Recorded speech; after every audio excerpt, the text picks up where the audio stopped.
Okay, in this video we're going to learn the basic principles of counting. Okay, so not like counting off numbers, but counting ways, number of ways things can happen. Okay, so I'm going to start off with the counting principle, then get to permutations. I'll talk about what that is later, and then we have two pieces of notation here that we'll get to throughout it as well. Okay, so let's start with the counting principle. So in this case we have events E1 and E2. So they're sequence events. So E1 is going to happen and then E2 is going to happen. So if E1 can occur in M ways, so maybe you're flipping a coin, you can have two different outcomes. And E2 can occur in 10 ways. So maybe E2 is that you're rolling a die, okay, and you have 6 different possibilities for what could happen, what it could land on. Okay, the number of ways the two events, okay, event 1 followed by event 2, the number of possible outcomes of the sequence of two events is m times n. Okay, so that's the fundamental principle of counting. All right, so let's do an example here. So a math quiz contains 2 questions, 1 true-false and 1 multiple choice with options of A, B, C, or D. In how many ways can the quiz be answered if a student must pick 1 response per question? So think about how the counting principle applies to this. Okay, so our event E1 is that the person will answer the true-false question. Event 2 is that the person will answer one of the options of A, B, C, or D. So in this case we have 2 options for the multiple choice times 2 options for the true-false times 4 for the multiple choice. So we have 8 possible different ways to answer that quiz. So maybe it's true, then A, true B, true C, true D, or false A, false B, false C, false D. So those are your 8 options there. All right, here is another example. So same scenario. You've got true-false question, and you've got only, in this case, you have 2 true-false questions and 3 multiple choice. So we'll assume still it's A, B, C, or D. So how many different ways can this quiz be answered? All right, so we have 2 for the 1 true-false times 2 for the next true-false. And then each of the 3 multiple choice questions has 4 possibilities. So times 4, times 4, times 4. So if you multiply that out, you get 96. Okay, so there are 96 ways for a student to answer that quiz. Okay. All right, so here is another problem for you to try. So press pause while you work on it. All right, so there are 26 letters in the English alphabet, so you have 26 possibilities for the first letter, and this does not say that you cannot repeat letters. All right, so 26 times 26 is the number of possible pairs of letters. Okay, so if you multiply that out, you get 676. 676 different pairs of letters from the English alphabet. All right, so let's do a next type of problem. Okay, so these were just illustrating the fundamental counting principle. So a permutation, so suppose you have n different elements. A permutation of those n elements is simply an ordering of the elements. So for example, we have the letters A, B, C. Okay, so we have various permutations of those 3 letters. Okay. So we could start off with A is first. So we have A, then B is next, and C is next. Or we can have A start first and then do CB. Or we could have B first. So B, A, C, B, C, A, C, A, B, C, B, A. Okay, so those are all the permutations that we have of the letters A, B, C. All right, so in general, we'd like to actually know how many permutations there are, okay? When we're doing, say, probability, for example, we need to be counting the number of ways for things to happen. We don't necessarily care what the list is, but we actually care how many there are. So we can view this as, so we already know there are 6, okay? So let's see how we would figure that out if we hadn't listed them all.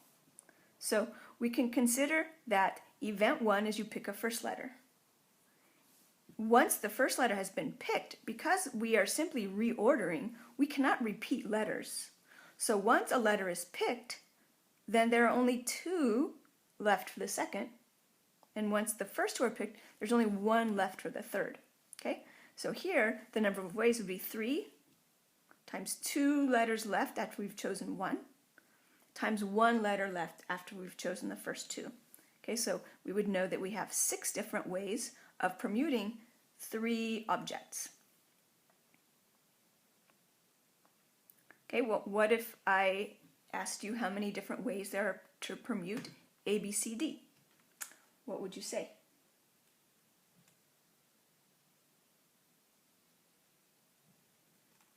Okay, so you probably said 4 times 3 times 2 times 1, so it is. So we have 4 ways to pick the first letter, then 3 ways left for the next, then 2 ways, then we by default then have our 4th letter. Okay, so there would be 24 different permutations of the letters A, B, C, D. So in general, there are, if you have n elements, there are n times n minus 1 times n minus 2, dot, dot, dot, all the way down to 1, which is actually what we use to denote, we denote that by n factorial. Okay, so that's not n, well, it is an exclamation mark, but it's not like you shout out n, it's n factorial. So there are n factorial different permutations of n elements. Okay, so here we would say this is 4 factorial. Here we would say that's 3 factorial. Okay, let me show you where that is on your calculator. So if you hit, so maybe I want 4 factorial, so I'd do 4. Then I would hit math, cursor over to PROB, and then 4, the number 4 is where the factorial button is. So then hit enter, and we see that's 24.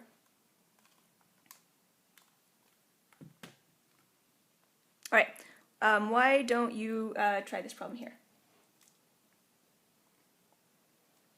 So you have 5 runners. How many different finishing orders are there? That's really just a permutation problem. So we want to reorder all 5 runners. Okay, so it's simply going to be 5 factorial. That's how many ways, how many different finishing orders of all of the runners. So 120 different finishing orders of all the runners. Okay, so anytime you want to just reorder your objects, just the number of objects factorial is how many possibilities you have. Okay, so here's a different scenario. Okay, so it starts to get a little more complicated. So what if instead of listing all possible finishing orders of all 5 runners, we just wanted to know how many different combinations of first, second, and third place winners there are? Okay, so we can consider these as events. So event 1 is that the first place winner is chosen. There are 5 possibilities there. Event 2 is the second place winner. So we've already chosen the first place winner, so we now only have 4 more options for the second place winner. And event 3, third place winner, so now there are only 3 left. Okay, so we would have 5 times 4 times 3, or 60 possible first, second, third place finishing orders in the race. Okay, so the difference here from this example to this example is that in the first one, we were permuting all 5 runners. In this case, we were choosing 3 out of the 5, and listing all the ways of permuting those. Okay, so basically, we're going to take all possible combinations of 3 people from the list of 5. So like maybe you have person A, so maybe your runners are A, B, C, D, E, okay? So one possibility is that these guys are your top 3 runners, A, B, C. And then you want to reorder those, okay, BAC, CBA, etc., etc., etc. Or maybe, okay, we have got a lot of options, because maybe A, B, and E are your top 3 runners. So now I want to look at the possibility of it being ABE, AEB, BAE, etc. So I'm choosing all possible combinations of 3 runners at a time and doing permutations of those and counting them. Okay, so this example here, when you're taking a subset of the whole set, it's called permuting N elements, okay, 5 elements taken 3 at a time. Okay, so again, it's an example of, and the terminology is, a permutation of N elements taken R at a time. So again, what that means is we take R people and look at all the orders of the R people. And then we take a new group of R people and look at all the permutations of those, etc., etc., and then we add them all up. So that's what this notion of permuting N elements taken R at a time is. So this is your bigger set.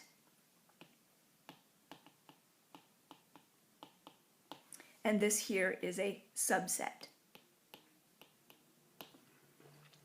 Okay, so that's the type. That's the scenario we're going to focus on right now.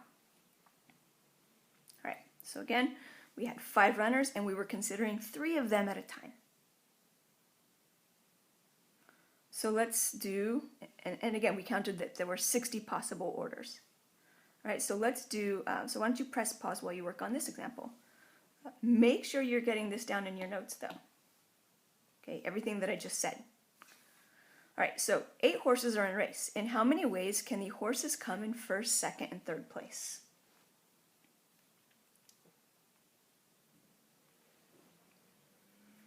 All right, so yeah, it's just like the last problem. So we have 8 possibilities for the first place, times 7 then for second place, times 6 then for third place. So we get 336 different orders of first, second, and third place in that.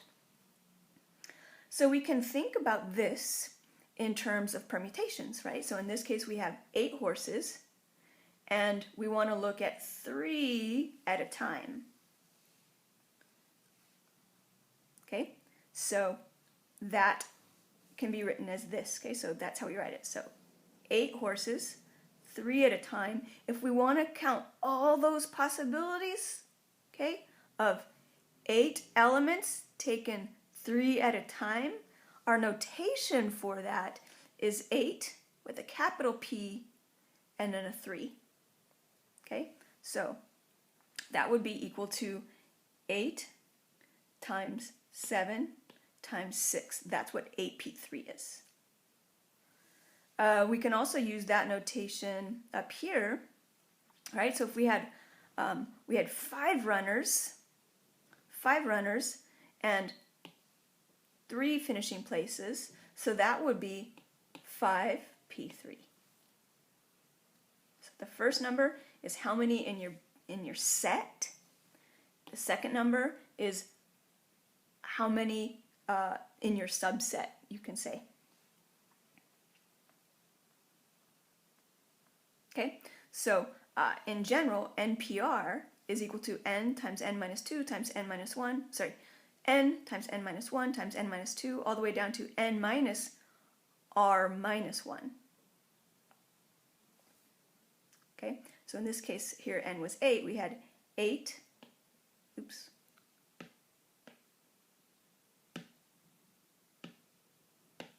we had 8 times 8 minus 1 times 8 minus 2. So that's why we have r minus 1 here. It's not r, it's r minus 1. Just like here, it's not, we have 3 objects, so we don't stop at 8 minus 3, we actually stop at 8 minus 2. Okay, so there are actually 2 ways that we're going to rewrite this. Or actually there's only one way we're going to rewrite it, but I'm going to show you 2 different ways to do it on the calculator. All right, so this is like if I had, for example, let's see, if I had, say, 10p, say 10p5,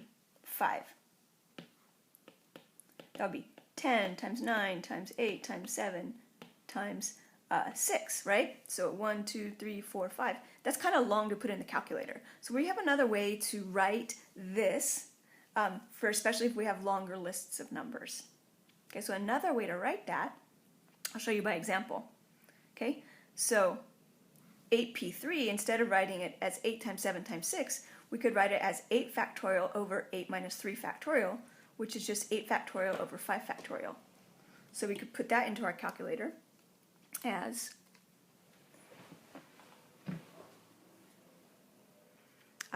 8, then factorial, cursor over, divided by a 5 factorial, right there. Okay, so it's just a little bit faster. Again, it's not a big deal if we only have a few numbers, but it is a big deal if we have a lot of numbers. Right? So another example, so if I had 10p6, it would be 10 factorial over 10 minus 6 factorial, or 10 factorial over 4 factorial.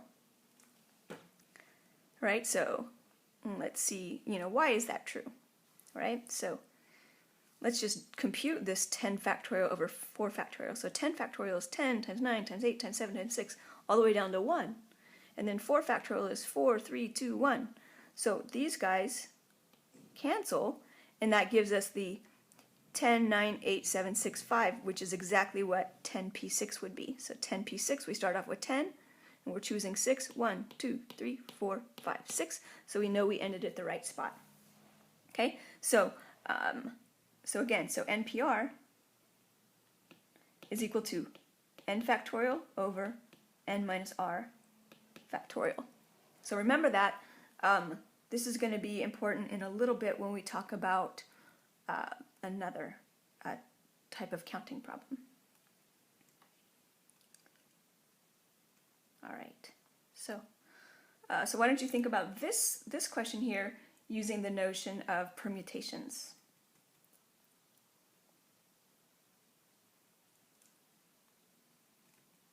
Right. So we have 10 people and we're choosing 1, 2, 3, 4. We're choosing subsets of 4. So it would simply be 10p4, which is 10 factorial over 10 minus 4, so 6 factorial. And that ends up being 5,040. Okay, so 5,040 ways to have, from this group of 10, a pres, vice pres, secretary, and treasurer. Okay, here's just, why don't you try just this one more, then we're going to build on that.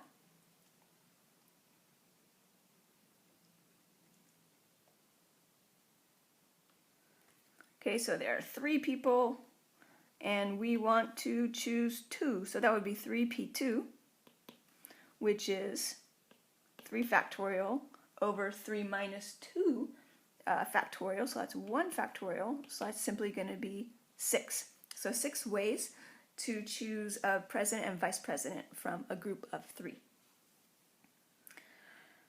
All right, so here's where we look at a different scenario. So consider the same idea. Actually, first let's just write out what these 6 combinations are. So suppose our people are person A, person B, and person C.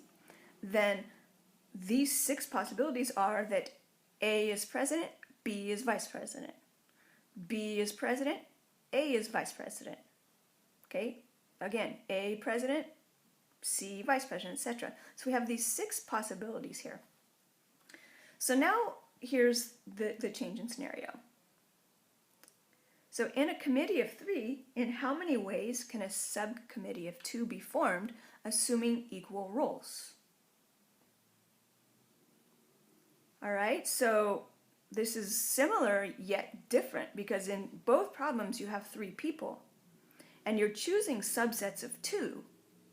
But in the first case, the 2 people have roles. In the second case, they do not. So that means that in this second case, AB and BA are not considered as two different outcomes. That is your subcommittee because there is no roll. So it doesn't make sense to count them twice. So if there is no roll, then NPR overcounts. Okay, so this is considered 1, 1, 1. So if there are no rolls, then you actually only have 3 possibilities. Okay, so in such a case, we say that the order does not matter. So if there's no roll, then the order does not matter. Okay, so that means that any permutation of the subset should be considered as the same outcome. Right, so if we look at the committee being person A and person B, all permutations of AB need to be considered as 1. Okay, so that is 1. All permutations of BC need to be considered as 1, and same with AC. So that means that, again, so NPR, in this case, NPR overcounts. So in this case, we need to divide by 2. Okay, why 2? Because we have 2 objects and we need to divide out by, we are overcounting by a factor of how many permutations there are of the 2 objects. There are 2 permutations of 2 objects, so we have to divide by 2. So that means that there are 3 possible subcommittees. This, again, it is not NPR. Well, in particular here, it's 3PR. Sorry, 3P2, okay? 3P2 overcounts, so we divide, okay? And what do we use to denote that new quantity? We write 3C2, okay? 3C2, and I'm going to summarize these results at the end. Okay, so again, divide. All right, so so here's the summary of them. So if we choose a subset of R elements from a set of N, if order matters, we use NPR. Okay, so think there is a roll assigned, so the order matters. If there's no roll assigned, or simply the order does not matter, we use NCR. So look at the difference between these: n factorial over n minus r factorial versus n factorial over n minus r factorial. But we had to divide out by r factorial because, again, we overcounted. If we just used NPR, we overcounted by a factor of the factorial of the size of our subset. Okay, so some people call this second one, they'll say NPR for this one, and some people will say NCR, but it's actually really common to say N choose R. So basically what are you doing? You're just counting all the ways to choose R objects out of a set of N, okay? And you're not permuting them. You're just considering the collection, okay? So this one permutes, that one does not. So obviously this is going to be a smaller number in general. Okay, all right, so here, let's try this problem. So in how many ways can 3 letters be chosen from 1, 2, 3, 4, 5, from those 5 if A, there is a distinction between different orders, and B, there is not a distinction between different orders? Why don't you think about that one?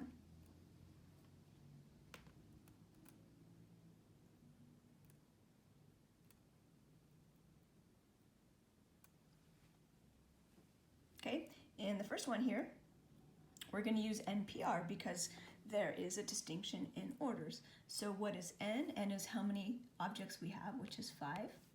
P, and we're choosing 1, 2, 3, 4, 5, and we're choosing 3 at a time, so 5P3, which, let me show you how to do that on your calculator. So you'll hit 5 for the number first, 5, then math, go to PRB, and you're going to go down to the second one. So 5 NPR 3, so that's going to be 60. right? So in the second one, we would choose NCR. So we have two options here. We can just take this answer here and divide by 3 factorial, because 3 factorial, since we're doing 3 letters, we're overcounting by a factor of 3 factorial. So we can either divide that by 3 factorial or just do 5C3 on the calculator. So I'll show you that. So this would be 5C3, 5 choose 3. And so it's in a similar spot. So the number 5, then math, prob, and this one is option 3. So that's 5 choose 3. Okay, and we get 10 out of that. Oops.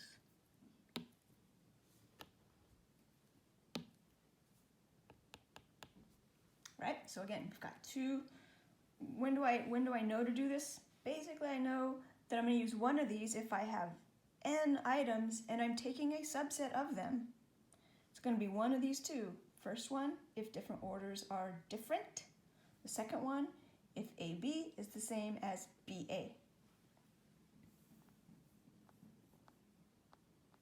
Okay, so actually one more thing that I want to share with you, this notation. So 5C3, which is 5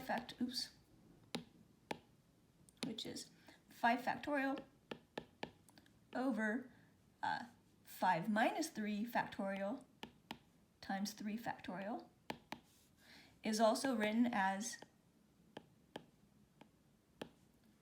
that. So we have the n is stacked above the r, and we have these parentheses around them, and that is, again, read as 5 choose 3.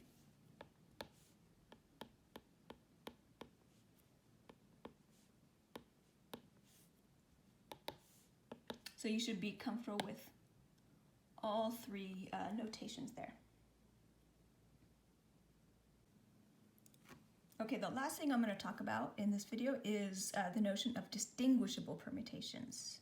Okay, so suppose we have n distinct letters, then there are n factorial distinct permutations of those letters. Okay, which we talked about a little while ago. Okay, if we have n distinct letters, but sometimes the letters aren't all distinct. Okay, so then the n factorial is going to overcount. So for example, maybe I have blab. I don't know why I chose that word. Oh, I think it was in a crossword puzzle I did, maybe. Okay, so blab. So there the letters aren't all distinct. Okay, so there are not going to be 4 factorial distinct permutations there. So we're going to have to divide.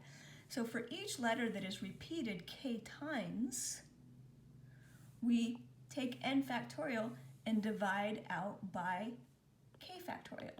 Okay, and this is much easier to learn by an example. So let's just do this one right here. So if I wanted to know the number of distinct permutations of the letters in that word, I would count the number of letters. There are 4, so that would be 4 factorial.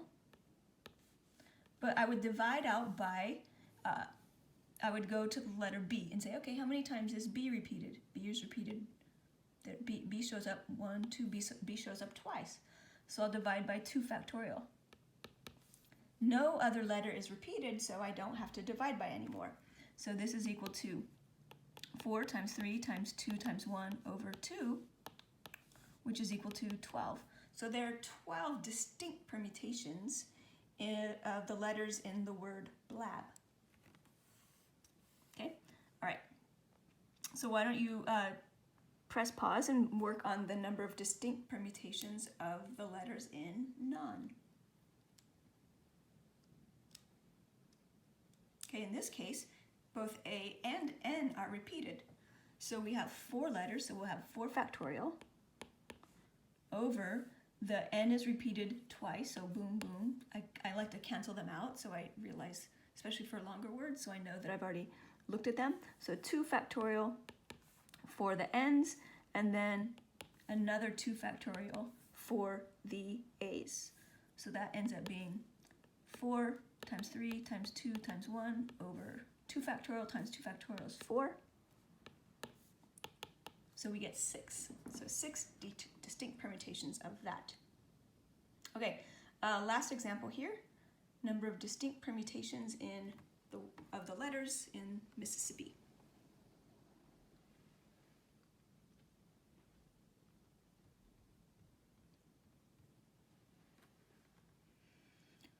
Okay, so we have 1, 2, 3, 4, 5, 6, 7, 8, 9, 10, 11. So 11 factorial divided by, the m's not repeated, so I don't have to worry about it. The I, 1, 2, 3, 4.